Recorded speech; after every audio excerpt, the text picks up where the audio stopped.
Hello class, my name is Isaac Santos and this is my second public speaking assignment.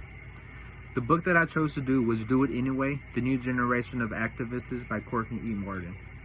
Courtney Martin provides the reader with revealing profiles of 8 young activists.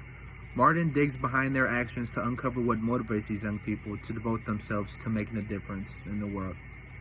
Most of the activists portrayed are not seeking to change the world on a grand scale. Instead, they are taking action within their communities to have an impact where they live. The portraits reveal each person's struggles to find and live his or her calling.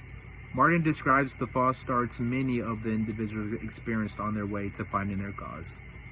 Even then, many continue to wrestle with doubt. This is not a book on how to become an activist or how to do community organization.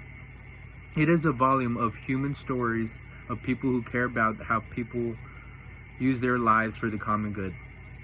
Martin profiles assure us that these are young people who deeply care about their fellow humans. The book may be most useful to other young adults who are searching how to make a difference in their communities. Martin avoids romanticizing the activists she profiles. She reveals the struggles, doubts, and thoughts of those she writes about, while also holding up their gifts, commitment, and courage.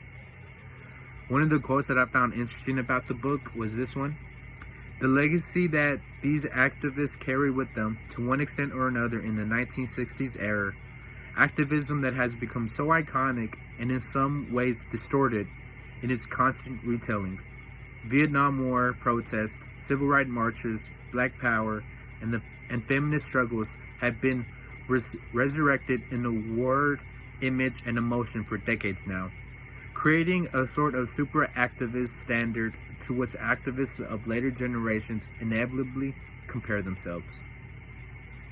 My words about this quote: the protests and activism shown in the 60s were some of the strongest, most passionate ones we've seen in a while.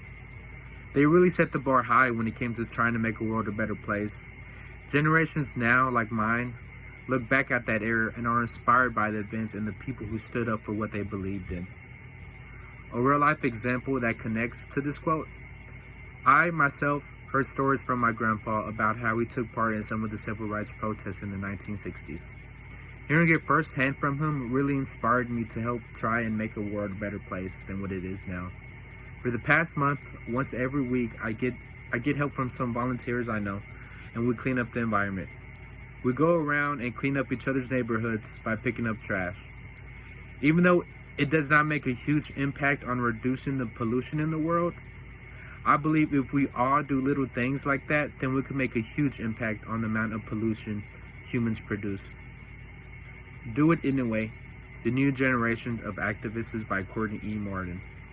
Again, the quote that I chose to do was, the protests and activism shown in the 1960s were some of the strongest, biggest, most passionate ones we have seen in a long time.